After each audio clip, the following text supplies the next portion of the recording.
Oh, il faut que tu le rapproches.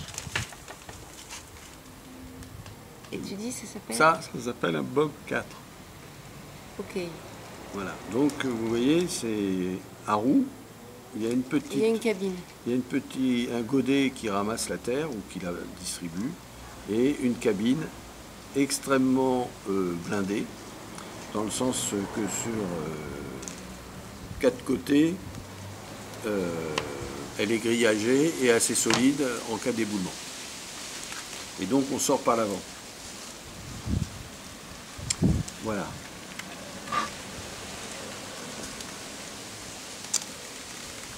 Alors, qu'est-ce qui s'est passé? Le Bobcat s'est installé, s'est positionné derrière le camion, et le chauffeur qui était dans le camion a reculé et a écrasé le salarié qui était en train de sortir de sa cabine. Alors j'ai vérifié les choses, je suis monté dans le camion, j'ai regardé les deux rétroviseurs, j'ai fait mettre le Bobcat derrière le camion, et effectivement, le Bobcat étant beaucoup plus étroit que le camion,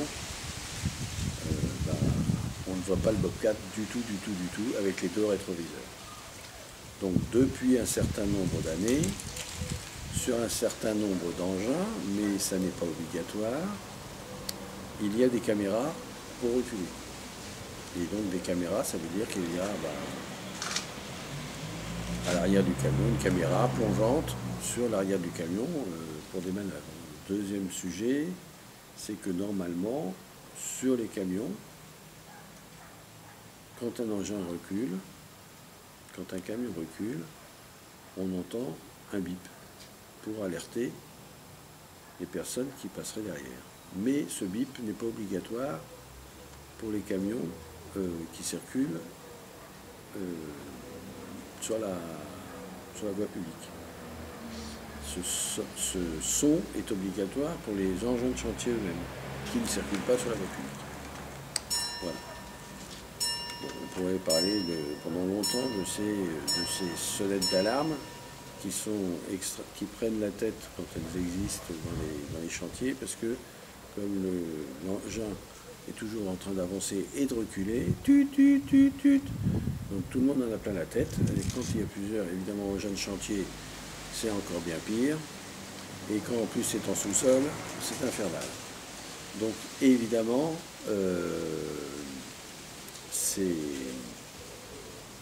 systèmes sonores sont débranchés, de fait. Mais de toute façon, en même temps, ce n'est pas une protection. C'est une alerte, mais ce n'est pas une protection, ça ne protège pas le salarié qui est derrière. C'est simplement l'alerter. Et évidemment, un employeur peut toujours dire, mais de toute façon, écoutez la sonnette, enfin le bip, c'est de sa faute, le bip marchait, il n'a pas entendu. Mais il est vrai aussi qu'on peut lui répondre, comme les bips ils marchent toute la journée, plus personne ne les entend. Par contre, tout le monde les a dans les oreilles, mais personne ne les entend. Voilà. Mais ce n'est pas une protection, mais les employeurs trouvent que c'est vachement bien parce que eux ils ne sont jamais sur les chantiers, ils ne subissent pas les bips en question. Voilà, donc le salarié était en train de sortir de son Bobcat et l'engin a reculé et donc l'a coincé au niveau de la cage thoracique et l'a écrasé au niveau de la cage thoracique et il est mort immédiatement. Voilà. Et donc, a priori, le conducteur de camion ne devait pas reculer, mais souvent quand il se met mal, forcément il recule. Alors là, il faut savoir que d'abord le conducteur de camion a été immédiatement licencié par l'entreprise sous-traitante. Il s'est retrouvé sans emploi dès le lendemain. En même temps, c'est pas réaliste de dire que jamais le camion doit reculer, quoi. Voilà. J'arrête là pour ce qui est de cet accident. D'accord. Et je n'en dis pas plus. D'accord. Là, je peux en dire un peu plus. Donc, si j'ai bien compris,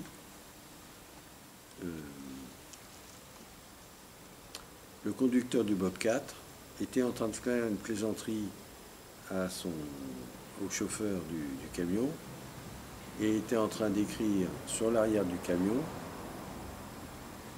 Donc il était debout en dehors de sa cabine, sur le godet du Bobcat. Il était en train d'écrire « José, c'est un PD ». Voilà. Mais personne, enfin, parmi les employeurs qui étaient présents sur le chantier, une fois ça a été dit, mais personne n'a insisté sur le sujet après. Et c'est vrai qu'il y avait une inscription sur l'arrière du camion qui n'était pas tout à fait finie. C'est comme, je ne sais plus quoi, Albert Mathieu, là, une sorte d'inscription un petit peu mystérieuse. C'est pas Albert. Non, c'est pas Albert. C'est quoi? Mais c'est un autre sujet. C'est un autre sujet. Tu as évoqué les surfaces tout à l'heure et je pensais aux open space, comme ils disent. Est-ce que tu es déjà intervenu dans le cadre de la mise en œuvre d'open space? Et si oui, est-ce que tu as pu faire bouger les choses et les faire reculer sur ça? Alors, il y a deux situations. J'arrive à un endroit et il y a un open space. Donc, c'est déjà installé. Et donc, je peux dire déjà un certain nombre de choses sur l'installation des open space. Donc, d'abord, les open space, c'est pour faire des économies. Ça, c'est évident. C'est une question économique principalement. C'est-à-dire que d'avoir 30 bureaux ou d'avoir simplement un espace libre où on met n'importe où des bureaux ou des comment ils appellent ça, des comptoirs, des marguerites, ils appellent ça aussi, quand ils sont par 4 ou 6, ça fait comme des pétales de marguerite. Ils sont assez poétiques quand même, ces gens-là. C'est les architectes d'intérieur qui font ça. Bon, déjà, il y a une question économique. La deuxième chose... Oui, mais elle provient de quoi? De quoi? Les gains de surface, le gain économique. Le gain économique, c'est-à-dire que sur 1000 mètres carrés, tu places... mets plus de postes. Tu places... 1000 mètres carrés, tu places 150 personnes. Voilà. Si tu mets des cloisons, tu en places 80. Plus les circulations. Plus les circulations. Voilà, ça c'est la première raison. Mais il y a une deuxième raison qui me semble de plus en plus évidente, c'est que un open space, c'est un endroit de silence. Alors il y a beaucoup de bruit, mais c'est un endroit de silence, c'est-à-dire que on vous surveille. On vous surveille, c'est-à-dire que souvent, il y a un chef d'open space, mais il y a des adjudants qui sont là par équipe. Il y a plusieurs équipes. Et j'ai vu ça chez France Télécom, c'était étonnant, hein, le site France Télécom, parce que c'est eux qui ont implanté ça, de mon point de vue, les premiers. Il y a plusieurs équipes et ils sont chargés de vendre, de recevoir les plaintes des salariés, excusez-moi, les plaintes des clients parce que le téléphone ne fonctionne pas ou fonctionne mal. Et donc, ils ont une double mission, c'est un, répondre à la question du client, et deux, essayer de leur fourguer, excusez-moi du terme, un abonnement plus cher, et deuxièmement, un autre téléphone, plus performant bien entendu. Voilà, donc c'est ça. Hein. Je réponds rapidement à votre question, mais après, enfin à l'époque c'était ça, dans les années 2009-2010, ça peut peut-être avoir changé, je ne suis pas allé depuis quelques temps. C'était aussi pour fourguer des abonnements et des... Voilà. Et donc... Ah, tu m'as vouvoyé. Non, je parle à la caméra. Ah, tu parles à la caméra, d'accord. Et donc... Tu disais, il y a une deuxième raison oui. qui me paraît maintenant évidente, endroit de contrôle. Et donc, il y a plusieurs équipes qui sont constituées. 5-6 équipes là pour 40 ou 50 personnes présentes sur un open space, et elles sont en concurrence. C'est-à-dire que l'équipe de 5-6 a un manager, un contremaître, quoi. Un chef, quoi. Un chef. Et lui, il est là pour stimuler son équipe. Et stimuler son équipe, la motiver, éventuellement avec des gains. C'est des primes ou des cadeaux. Et donc, je me suis trouvé complètement interloqué où, sur l'open space en question, il y avait des tableaux d'affichage comme au football ou dans un stade. C'est-à-dire que chaque équipe avait sa performance. Donc l'équipe 1 avait vendu 35 téléphones dans la journée. Et puis vers 4 heures de l'après-midi, le contremaître d'une autre équipe s'aperçoit qu'ils sont largement en dessous. Eux, ils en ont vendu que 24. Et donc à partir de 4 heures de l'après-midi, celui qui en a vendu 24 pousse l'autre, pousse son équipe à remonter le score des 35, puisque l'équipe va être récompensée, mais pas rien du tout. Hein. C'est du genre un étui de téléphone. Une équipe complète avec un étui, quoi. Content. Ou par le fait qu'ils auront un bon d'achat de 3 € qu'ils pourront cumuler avec le bon d'achat qu'ils auront gagné la semaine d'avant, plus celui qu'ils pourront pouvoir. Voilà. Et quand je dis que c'est un bon d'achat de 3 €, je pense que je suis un petit peu généreux. Et donc je me suis aperçu qu'ils étaient en concurrence. Là, ils avaient organisé le boulot, il y avait 6-7 équipes là, et ils étaient tous en concurrence. Et ceux qui étaient mal partis pour leur journée se faisaient bien engueuler par le contremaître qui est debout et qui est autour d'eux, quoi. Et qui leur dit vas-y mon gars, mais qu'est-ce que t'as foutu aujourd'hui? Donc lui, le contremaître, ayant la performance individuelle de chacun dans la journée. Et avec des panneaux de football, mais pas des petits, hein. Que tout le monde peut voir, oui, que les autres peuvent voir. 1,50 m sur 1 mètre, hein. Lumineux comme les panneaux de foot, quoi. Impeccable. Qu'est-ce que tu peux faire sur ça? Eh ben, je dis que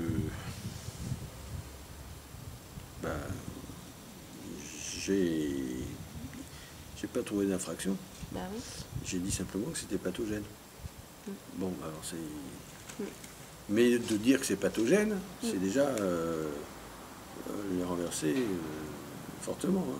Pour eux, c'est normal de stimuler, de motiver, etc. Et quand tu dis ça va produire des souffrances diverses à droite et à gauche, et ça ne va pas assurer la santé physique et mentale des salariés qui sont là. Et puis il y avait d'autres choses. Hein. Quand tu es dans une équipe et que tu as un âne parmi les 6 là, la tendance c'est à l'éliminer. C'est-à-dire on dit bah, nous on peut pas faire 35 comme tout le monde parce qu'on a Toto là, il faut rien, il est nul, il sait pas comment vendre, etc. Ou on veut pas de nouveaux, on veut que des anciens parce qu'un nouveau, eh ben ça fout la merde parce qu'il va baisser la performance le temps qu'il apprenne.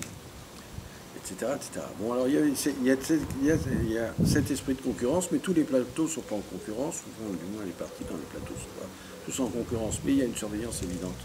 Et un modus vivendi collectif qui fait que, 1, on ne parle pas, 2, on s'isole, et les gens mettent des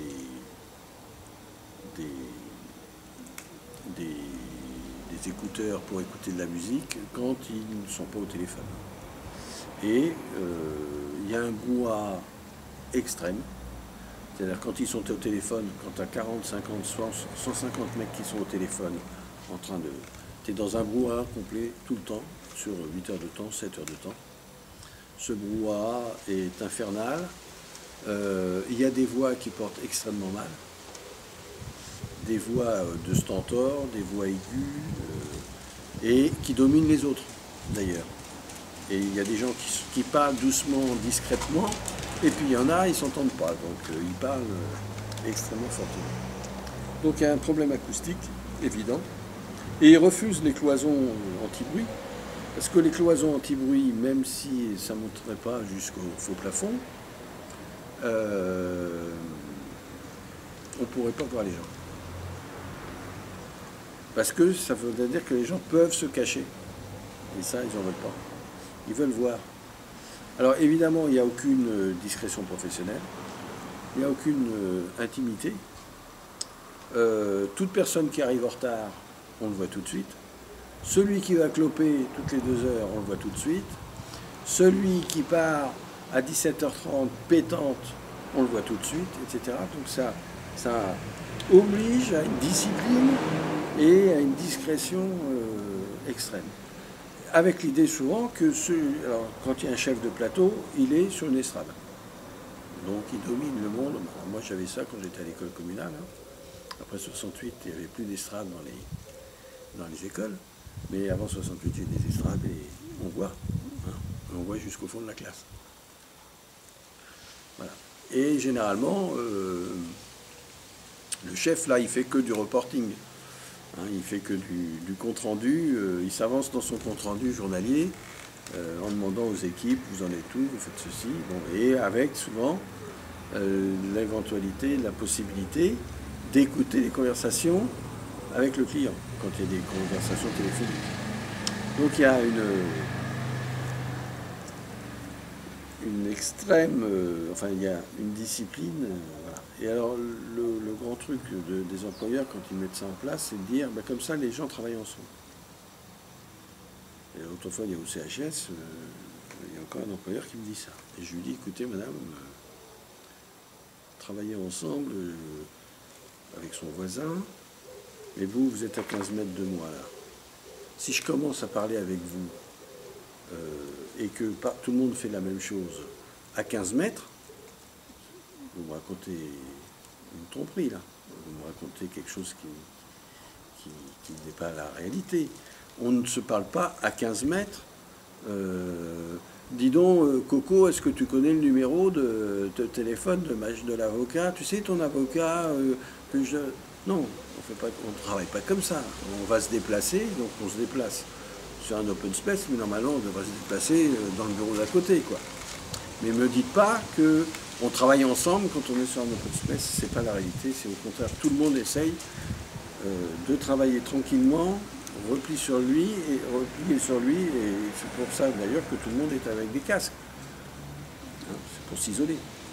Et le travail intellectuel et le travail administratif, ça exige de la concentration. Et tout ça, ça empêche la concentration. Alors il y a le bruit, il y a aussi les problèmes de lumière. Il y a ceux qui sont proches des fenêtres, côté soleil par exemple. Donc eux, ils ferment les rideaux ou les stores, et puis ceux qui sont au milieu de l'open space, ils sont dans le noir toute la journée. Donc eux ne voient pas la journée, enfin ils ne voient pas le jour, et il y a une règle qui dit qu'on doit être à côté d'une baie transparente à hauteur de vue, à pas plus de 6 mètres de la baie transparente encaissée. Donc il y a un problème de lumière, jamais personne n'est content de la lumière que fait l'autre. Où il met la lumière, bon, pareil, alors tout ce qui est lumière artificielle, évidemment, généralement sur l'open space, c'est la même lumière pour tout le monde.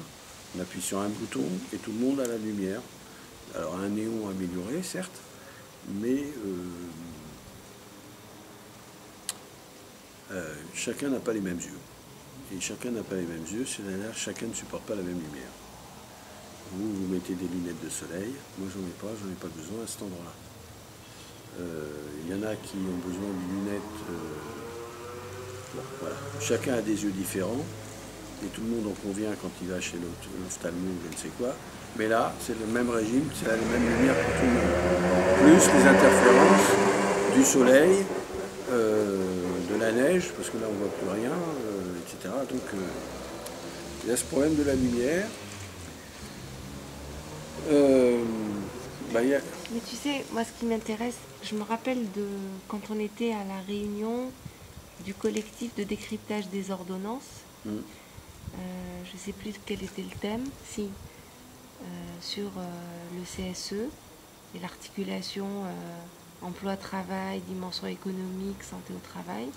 Il était allé sur cet exemple de mise en place d'open space, mais aussi où il les privait de bureaux, de postes attitrés. Oui, ça c'est encore autre chose. Oui, mais là, j'aimerais bien qu'on en reparle, enfin que tu en reparles, parce que tu parlais à un moment de, il me semble, la visée c'était d'accentuer le rapport de domination, de subordination. Enfin, c'est pareil. Tu te souviens de ça? De fragiliser les salariés. Oui, alors, bon, je viens parler de ça, mais après, il y a, là j'étais dans la situation où j'arrivais dans un open space qui existait déjà. Oui, tu avais dit qu'il y en avait une autre. Bah oui, là ils sont en train de construire, là où je suis, 7 étages de bureaux, tout est en open space. Ça c'est ce qui est prévu. Donc là, tu es Là, en amont. Là je suis en Projet. amont, et je suis en amont depuis 1 an et demi. Et l'installation se fera dans 1 an. Donc j'ai eu le temps de leur dire des choses, de leur dire je n'accepterai pas, pour les raisons suivantes, des open space. Ils n'ont jamais répondu là-dessus, j'ai relancé 3 fois. Ils ne me répondent pas parce que ils veulent faire leur open space et ils le feront. Et donc moi je serai avec mes petits bras, simplement avec un PV derrière. Mais il faudra encore que je constate des choses sur la lumière, sur le bruit. Et j'aurai du mal à constater les problèmes de surveillance. Parce que ça sera extrêmement subjectif. Et même si tu l'es constaté, la surveillance n'est pas interdite. N'est pas interdite, sauf que je peux dire que après 1 an d'expérience dans cet open space, il y a 3 tentatives de suicide et je ne sais pas quoi d'autre. Où je constate des effets sur la santé, violents, durs, mais je ne suis pas sûr de les constater. Les gens ils partiront en dépression, mais on ne saura jamais que c'est un arrêt du travail. Un arrêt de travail, un accident, un arrêt lié au travail. Moi, je pourrais éventuellement enquêter pour aller voir, mais enfin bon, voilà. Donc, pour l'instant, ils n'en ont strictement rien à péter. Et de toute façon, ils ont décidé de regrouper toutes les filiales du groupe. Ils ont telle surface, ils ont un nombre de salariés, et déjà, je ne leur ai pas encore demandé les chiffres. Mais il faut que j'en demande. Je vais faire ça le 1er septembre. On arrive au boulot. Et pour l'instant, on est encore dans un chantier où il y a des poutrelles, il n'y a pas encore de façade, il n'y a rien du tout. Donc on est vraiment en amont. Mais bon, c'est l'organisation du travail. Hein. De mettre tout en open space, c'est une certaine organisation du travail. Voilà. Et donc, il y a de quoi développer sur l'étape, enfin, le pathogène. Je ne suis pas français, mais c'est comme ça. Alors, pour ce qui est des lieux de travail où maintenant plus personne n'a son bureau attitré. Ouais. Moi, j'étais intervenue, les appeler les bureaux flexibles. Voilà, flexible ou agile. Les bureaux agiles aussi, c'est pas mal. Parce qu'agile, tu vois. C'est positif. Oui, c'est positif, et puis c'est toi qui est agile. Oui. Alors que flexible, bon, bref. Et bien alors là, c'est autre chose. Donc, à mon avis, c'est un petit peu contradictoire. Donc, la première chose, de toute façon, il y a moins de postes qu'il y a de salariés dans la boîte. Alors, ça jouera d'autant plus avec le télétravail. Par contre, tu as intérêt à arriver tôt le matin si tu veux un poste. Et alors, donc ça veut dire que tu n'as pas de poste attitré, donc tu as une sorte d'armoire ou de casier où tu déposes tes affaires, ton ordinateur entre autres. Tu arrives, tu ouvres ton casier qui fait 50 sur 50 et tu prends tes affaires et tu te trouves un endroit. Donc ça veut dire aussi qu'on est dans une notion où c'est 0 papier. Et donc ça te force, même si tu as besoin de papier, ça te force à être 0 papier. Ce qui est totalement une connerie, parce que par exemple dans un service juridique ou un service comptable, tu as bien besoin de pièces papier. Parce que une facture, c'est une facture. Alors, elle peut être comme on dit, immatérialisée, mais tu as besoin de voir s'il y a la signature. Enfin, bon, bref, si la signature est la signature originelle, bon, bref. Donc ça, c'est une organisation du travail très particulière. Et pour ce qui est un service juridique, si tu reçois un dossier PDF de 158 pages sur ton écran, c'est pas la même chose que de l'avoir papier, quoi. Et là, on est à la croisée des chemins, là, où on garde encore du papier, parce que... Alors les plus modernes, peut-être, ou les plus modernistes disent, moi, ça me va très bien l'écran, et d'ici pas longtemps, ils n'auront plus d'œil. Hein. L'œil, il va directement, facilement fatigué.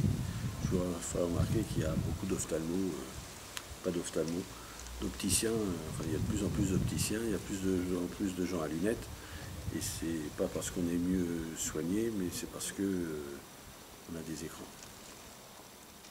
Alors j'en connais quand même qui ne voient pas bien, mais qui ne mettent pas de lunettes. Hein. J'ai des noms. Alors, pour continuer sur ces bureaux agiles, là, flexibles, donc il faut arriver aussi en même temps, parce que si tu veux être avec tes copains, ou avec ceux que tu apprécies, il faut arriver en même temps, parce qu'autrement tu ne les vois pas de la journée, ils sont à l'autre bout ou à un autre étage. Et comment ils calculent le nombre de bureaux sur des stats sur l'absentéisme ou quoi? À mon avis, c'est là, je peux en caser combien? Bah, tu donnes un nombre, et puis de là, tu fais, ça fait 70% du personnel. Je pense que c'est à peu près ça.